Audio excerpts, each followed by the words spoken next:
Hello, friends. Today I will tell you about the cartoon videos.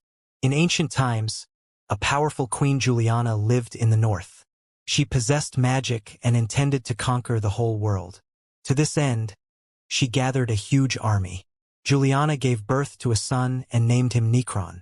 She taught him black magic and special witchcraft so that he could influence the surrounding space with the power of thought. Nekron grew up and learned to use magic perfectly. Together with Juliana, they seized power in the land of ice. After that, mother and son sent their army to the southern lands. Not a single settlement was able to withstand the horde of the rulers of the north. The survivors of these battles went further south, to a country located among volcanoes. It was ruled by the magnanimous King Gerald, and his castle was called Hot Hearth. Despite all the efforts of the southern tribes, Nekron moved huge massifs of ice further and further south. He was preparing for a decisive battle with Gerald, which would decide what would rule the world, fire or ice. When Nekron approached another settlement, some southern warriors were afraid of his power, but not Larn. He was ready to fight desperately, but the sorcerer destroyed the ice wall, and blocks of ice rained down on the warriors. A rider known as the Dark Wolf watched the icy bombardment from the mountain. When the glacier collapsed, Nekron's barbarians attacked the survivors. These primitive people were merciless and killed everyone who got in their way. Then they walked around the battlefield and took the jewelry that was on the corpses. Meanwhile, Juliana came to her son to congratulate him on his victory. Only the Great Plains separated them from the Hot Hearth. But Juliana expects to defeat the Southerners without a fight. She is going to send Gonzo to King Gerald with a demand for surrender. If he refused, Nekron's savages would kidnap his daughter Tigra. And while Juliana was giving orders, Larn woke up among the corpses of his fellow tribesmen. He noticed Nekron's dogs roaming everywhere and began to kill them one by one. When there were too many enemies, Larn fled. He climbed a tall tree, and when he was surrounded, he jumped down, hoping for a lucky rescue, and it did not take long to come. The vines softened the hero's landing, saving his life. When messengers from Nekron and Juliana arrived at Gerald's castle, the king's daughter was in her chambers. Gerald met with the messengers and rejected the northern sorceress' demands for surrender. At that moment, barbarians climbed into Princess Tigra's and took the girl with them.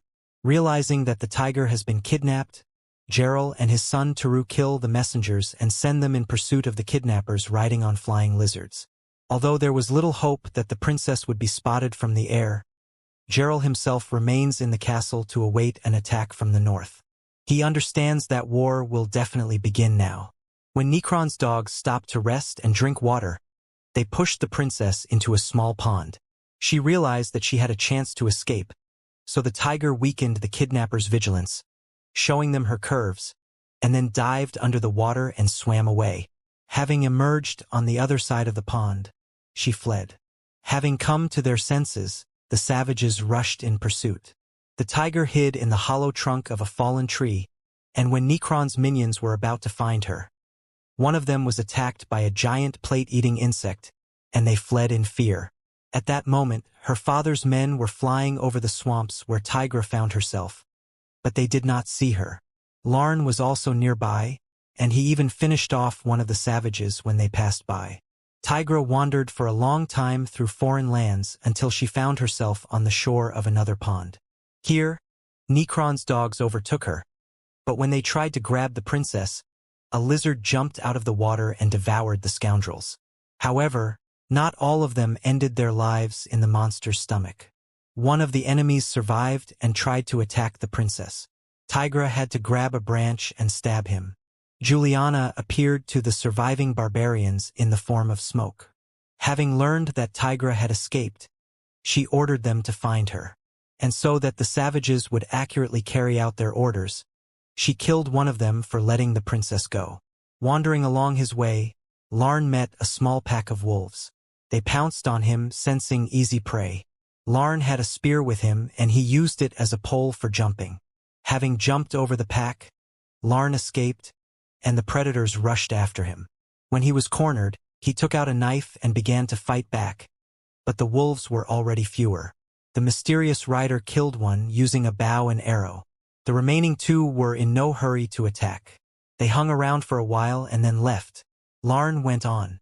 When he found himself on the territory of an ancient temple, he managed to get himself some food. Then he noticed that someone was watching him. Larn pretended to be asleep and waited for the unknown person to get closer. This stranger turned out to be a tiger. She was hungry and, seeing Larn's prey, decided to steal some meat. He tried to grab her, but the tiger dodged and led Larn away. She lit a fire, and together they roasted what was left of the boar. In the morning, the tiger told him that she was heading south, to her home. Larn was also heading that way, so they decided to travel together. Before setting off, they started fooling around and fell into the water. Then they were attacked by a giant squid. It dragged Larn into the depths, but he managed to pierce the monster's eye, and it let him go. The tigra got out on dry land. Here, the Nekron's dogs crept up on her and grabbed her. The monster threw Larn onto the shore. Dark Wolf picked him up. He healed Larn's wounds and told him that he had been trying to finish off Nekron and Juliana for a long time. Having united, Larn and Dark Wolf returned to the pond where the giant squid lived. But the tigers were no longer there. Wolf found traces of the kidnappers, and he and Larn went to rescue the princess. Meanwhile, the savages tied a chain around the tiger and tied it to one of their own. This way, she would definitely not escape. To celebrate her capture, they got drunk, and this gave the princess an advantage. She finished off her guard and dragged him aside. However, she did not notice that there was a cliff behind her, and fell down with the corpse tied to her. Dark Wolf and Larn tracked down the kidnappers. The rider went to deal with the barbarians, and Larn was supposed to find the tiger. But she was not among the savages. Having killed several of them, Wolf and Larn escaped. In the morning, the tiger was found by a giant named Atva. He broke the chains and took her to the home of his mother, a witch named Roliel. Meanwhile, Gerald had lost all hope of finding his daughter. He decided to start negotiations with Nekron and his mother. Gerald believes that they can be reached and then there will be a chance to save Tigra. He sends Taro to negotiate. The prince is not eager to go to the enemy's lair with a white flag. But he has to, because this is the only way he can save his sister and bargain for a chance for his kingdom. At this moment, Roliel pretends to care about Tigra, but in fact she is getting her drunk. When the princess falls asleep, the sorceress tries to find out who this girl is. And realizing that in front of her is the daughter of King Gerald, whom Nekron is looking for, Roliel decides to exchange her profitably. She sends Atva to the savages and asks him to tell her that she will give the princess only for a reward. However, Nekron's dogs are not used to bargaining. They kill the giant, and then come home to Roliel and take the tiger. They kill the sorceress and burn her dwellings. Another group of savages is chasing Larn and the Dark Wolf at the same time, but they manage to fight them off and escape unharmed. Larn notices smoke from Roliel's burnt hut and goes there. He finds the charred bones of the sorceress. They come to life and tell Larn where the princess was taken. Roliel wants Larn to avenge her and kill the damned Nekron. When Larn arrives in Akatar, from where the tiger was going to be transported to the Ice Kingdom, he notices a ship here with Taro sailing on it. Realizing that this man is going to Nekron, Larn jumps on his ship as it sails and jumps off when it is close to the ice. Juliana brings Tigra to her son. She wants the princess to become his wife, so that she will bear him children, so that their dynasty will become even more powerful. But Nekron is not interested in procreation. Tigra decides that she can melt the sorcerer's icy heart and offers him friendship between the two kingdoms. However, Nekron rejects her and mocks the princess's offer. He then orders the tiger to be thrown into a pit with corpses. While the savages of the Ice Kingdom were distracted by Terra, who arrived for negotiations, Larn made his way into Nekron's abode and went in search of the princess. Meanwhile, negotiations with the sorcerer did not go well. Terra quickly lost his composure and drew his sword to kill Nekron. Todd took control of his body and forced him to finish off his comrades.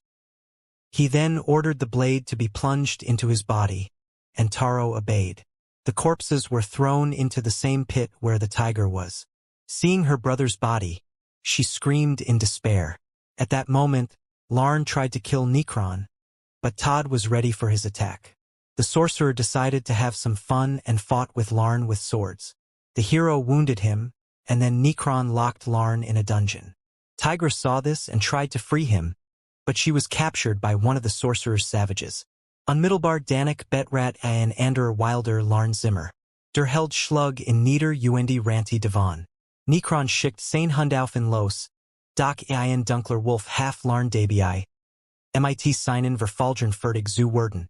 Dan Jingen a Uendi Larn zu Koenig Jarell Uendi Erzelten was Gestgehen War.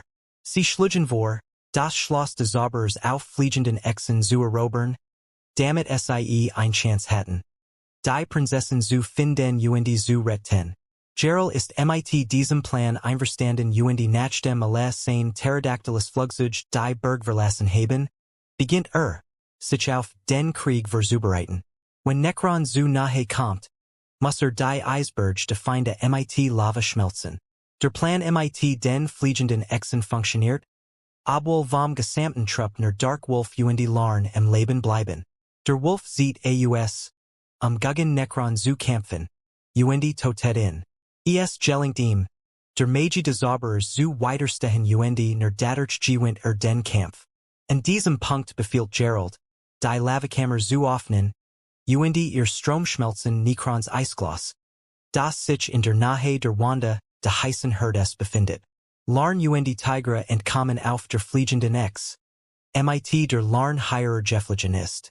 Alle, die im Eisglas waren, sterben. Der Dunkel Wolf schafft es Jedek zu überleben. Nach dem sie der Situation lebend entkommen sind, kussen sich Larn Uendi Tigra endlich.